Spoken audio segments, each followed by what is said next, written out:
तेजमयो देवाः महावीरो महाबला ज्ञान गुण भक्ति संगमो श्री हनुमते नमो नमः। जय हनुमान संकट मोचन जय हनुमान। जय हनुमान संकट मोचन जय हनुमान। केसरी नंदन तिहु जगवंदन अंजनी सुत बलधारी।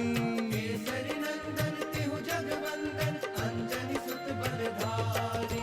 संकट मोचन नाम तुम्हारा संकट मोचन नाम तुम्हारा हर संकट पे भारी। जय हनुमान संकट मोचन जय हनुमान। जय हनुमान संकट मोचन जय हनुमान। संकट उसके निकट न आवे ले जो शरण तुम्हारी। संकट उसके निकट न आवे ले जो शरण तुम्हारी। संकट मोचन नाम तुम्हारा संकट मोचन नाम तुम्हारा हर संकट पे भारी। जय हनुमान संकट मोचन जय हनुमान। जय हनुमान संकट मोचन जय हनुमान। बाली ने पुनः दुस्साहस किया तो क्या होगा? संकट मोचन जिसके साथ हो उसका बाली क्या बिगाड़ सकता है? हमें उस बालक ने रोक लिया महाराज। लज्जा नहीं आती तुम्हें ऐसा तर्क देते हुए? माता और पिता की सेवा करने से भी पुण्य और फल की प्राप्ति होती है। बहुत भारी हो रहा है। आपका शुभ चिंतक हूँ वानरराज। आप मेरे सच्चे मार्गदर्शक हैं ऋक्षराज। मैं ये भली भांति जानता हूँ कि भूत भविष्य की समस्त सूचनाएं आपके सिवा कोई नहीं दे सकता। नहीं वानरराज, मैं कोई त्रिकालदर्शी नहीं हूँ, किंतु अपने अनुभव से भविष्य में होने वाले बदलाव का संकेत अवश्य दे सकता हूँ। मुझे पूर्ण विश्वास है कि भविष्य अति सुखद रहेगा। मुझे भविष्य में किसी भी प्रकार की सुख की कोई अपेक्षा नहीं है ऋक्षराज। ना ही मुझे राज्य सिंहासन या सत्ता का कोई लोभ है। मैं तो केवल अपने उस अपमान का बदला लेना चाहता हूं जो मेरे भ्राता बाली ने अकारण मुझे दिए हैं। आप जय हो से वरना भ्राता मैं किष्किंधा छोड़कर कहाँ जाऊंगा भ्राता। भ्राता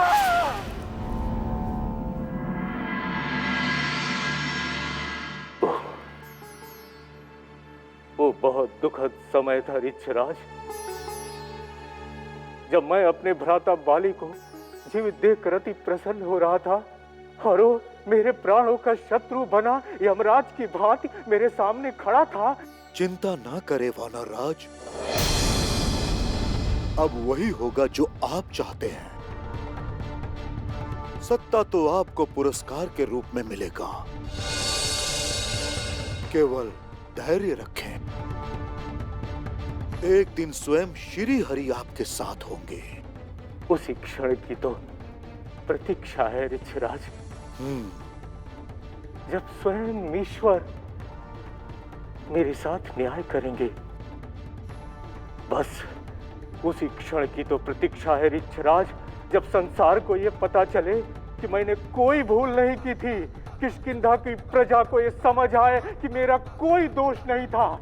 मैं इस समस्त संसार को यह बता देना चाहता हूँ कि मैंने जो कुछ भी किया अपने भ्राता के भले के लिए किया, लेकिन उन्होंने जो कुछ भी मेरे साथ किया केवल मुझे अपमानित करने के लिए किया, केवल मुझे अपमानित करने के लिए किया।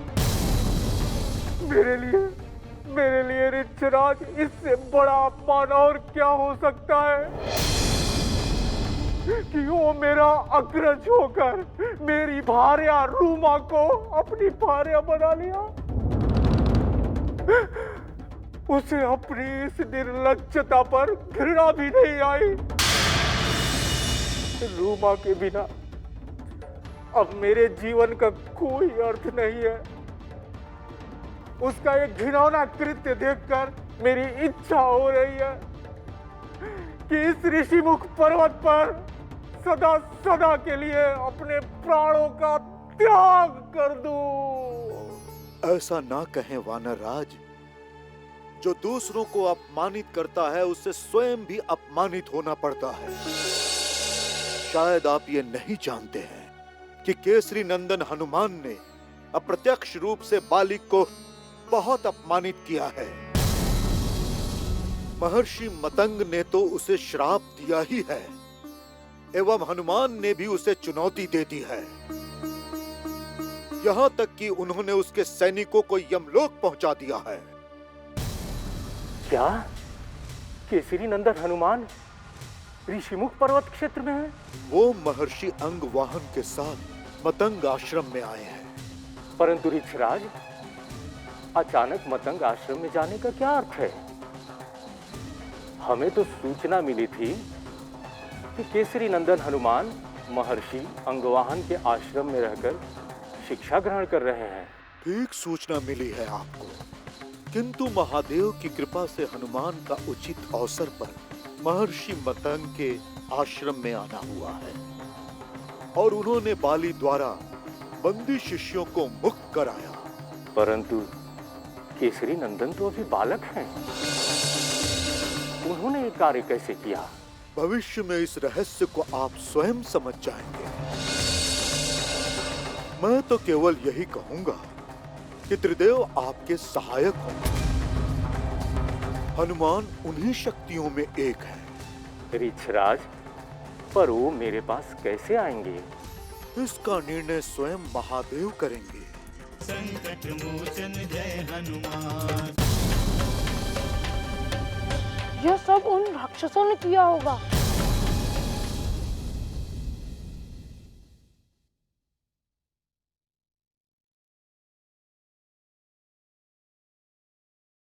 संकट मोचन जय हनुमान। भविष्य का निर्णय तो भविष्य में ही होगा देवर्षि, किंतु यह सत्य है, अमंगल में भी मंगल छुपा रहता है,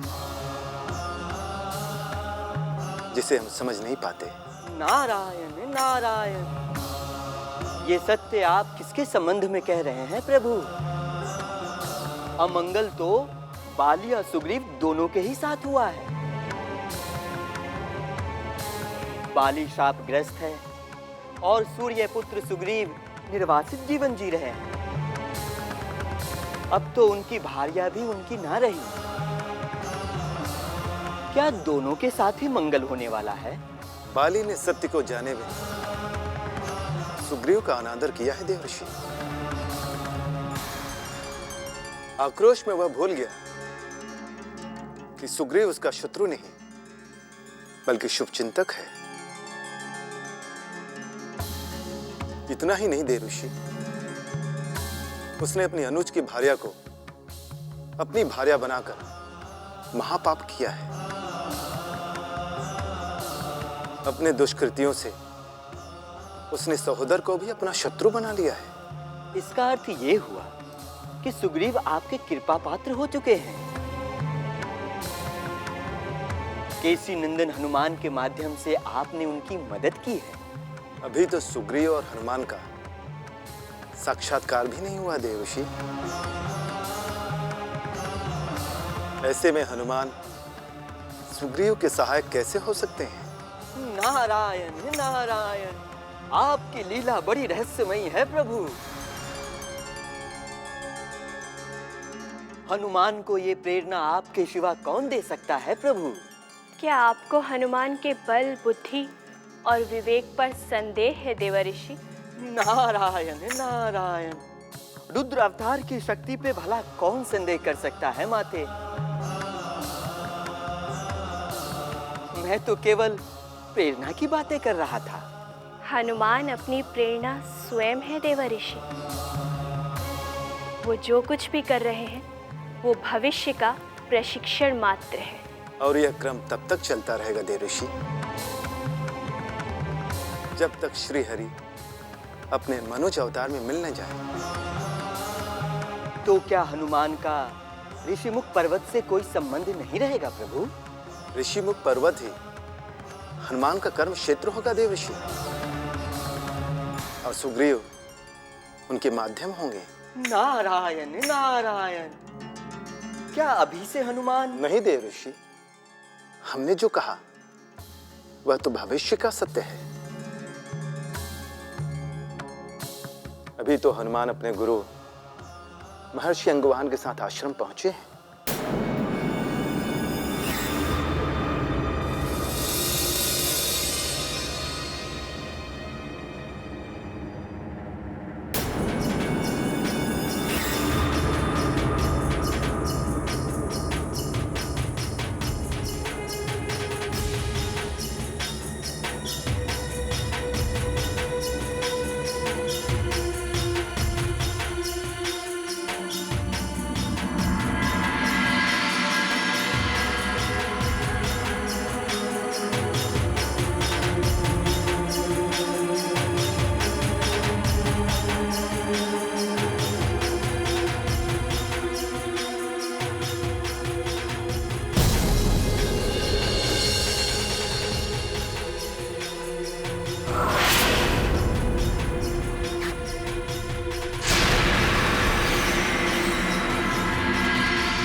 ये क्या हो गया? किसने किया होगा ये सब? सारे शिष्य कहाँ गए? हे महादेव, ये क्या हो गया? मुझसे क्या भूल हो गई प्रभु? ये क्या अनर्थ हो गया है प्रभु?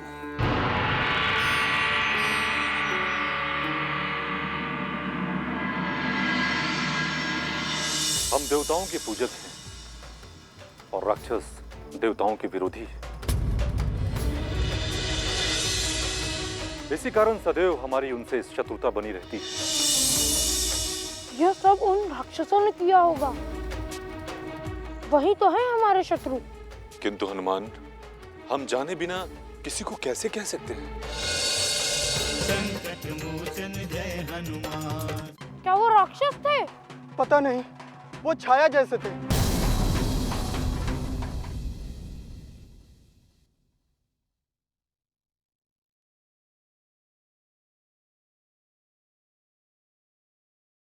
संकट मोचन जय हनुमान। सदानंद सदानंद सदानंद, सुकेश सुकेश सुकेश, अनाल।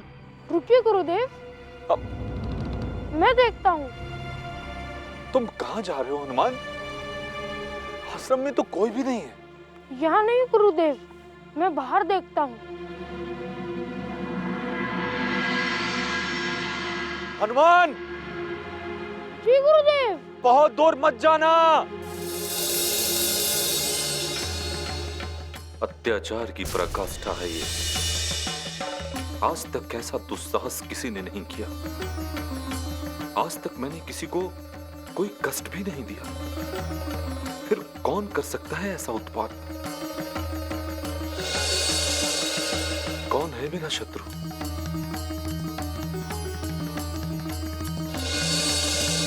कौन है मेरा शत्रु? कौन है मेरा शत्रु?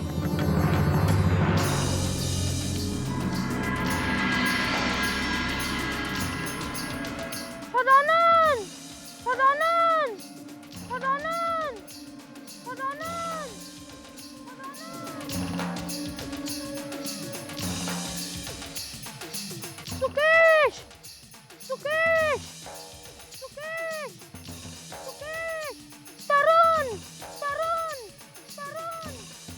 तो हनुमान का स्वर है।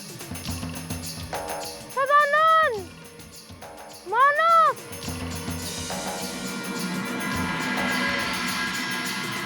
हनुमान, मिले वो लोग? नहीं मिले गुरुदेव। सुकेश! लगता है गुरुदेव आ गए। सुकेश! सदानंद! हमारे हनुमान, हमारे। मानस! मानस! मानस! पता नहीं कहाँ चले गए सबके सब।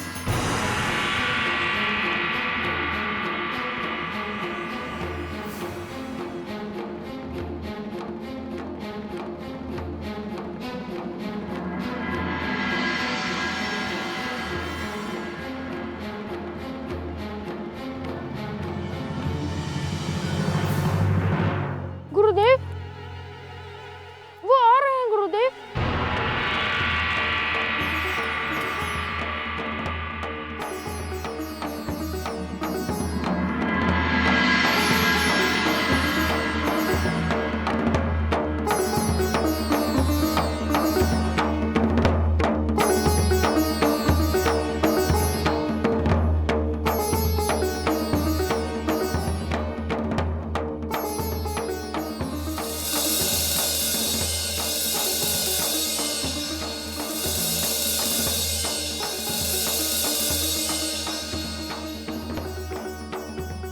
तुम सभी ठीक तो हो?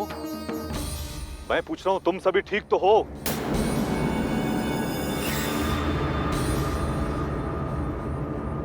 शांत क्यों हो? किसने उजाड़ा है हमारे इस आश्रम को?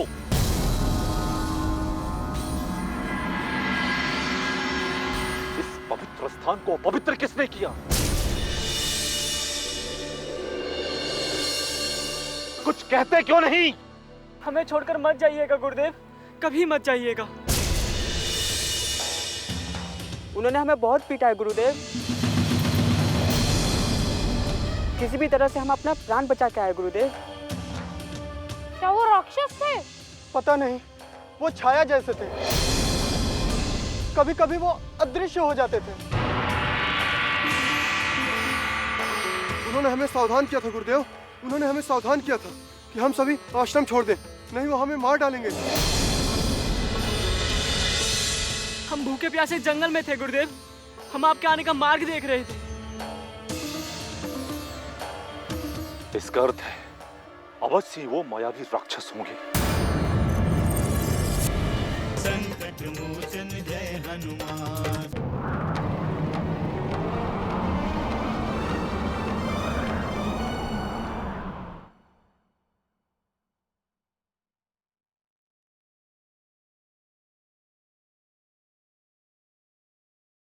संकट मोचन जय हनुमान। और तुम सभी भयभीत हो गए और इसी का लाभ उठाया है उन राक्षसों ने। आश्चर्य है, तुम सभी अत्याचार को सहन करते रहे। हमने तुम सभी को बताया था कि अत्याचार सहन करना भी एक अपराध है। हम सभी विवश थे गुरुदेव।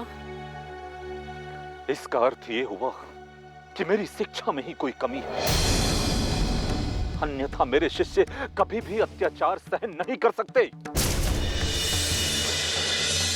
वो तो अभी कहाँ होंगे गुरुदेव? क्या हम उन्हें ढूंढ नहीं सकते? अभी क्रोध करने का समय नहीं है। वो जब भी हमारे सामने आएंगे हम उनका सामना करेंगे। वो अवश्य आएंगे गुरुदेव।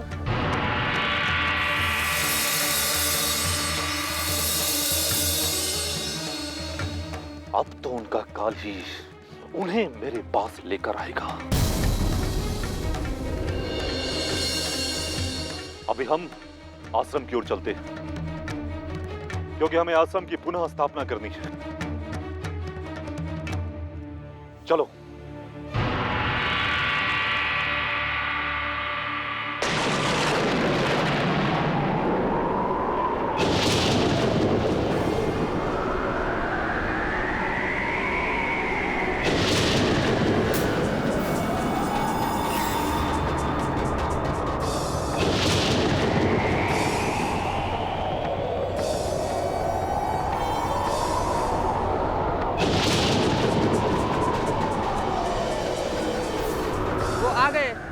गए गुरुदेव, यही है जिन्होंने हमें मारा था। कौन है दुष्ट? सामने आओ, सामने आओ, अन्यथा मैं तुम्हें समाप्त कर दूंगा।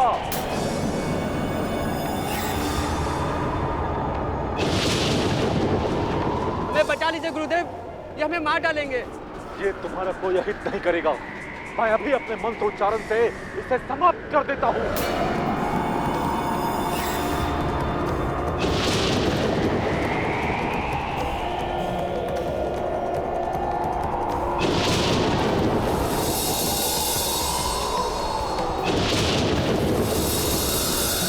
ओम नमः शिवाय, ओम नमः शिवाय।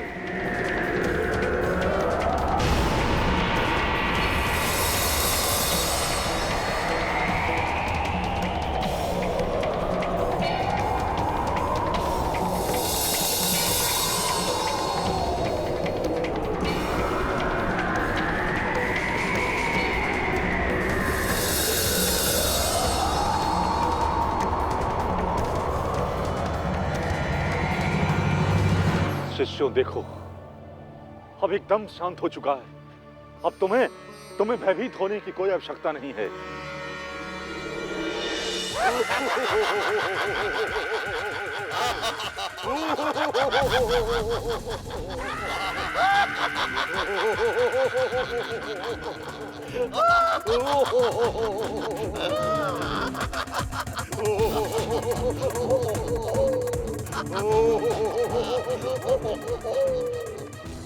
ये स्थान हमारा है,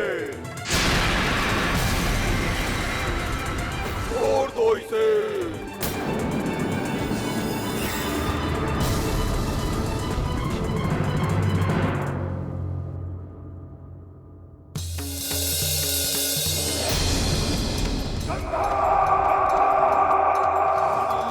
जय हनुमान, असुर निकंदन जय हनुमान। मनोजवं मारुततुल्यवेगं, जितेन्द्रियं बुद्धिमतां वरिष्ठं, वातात्मजं वानरयूथमुख्यं, श्रीरामदूतं शरणं प्रपद्ये।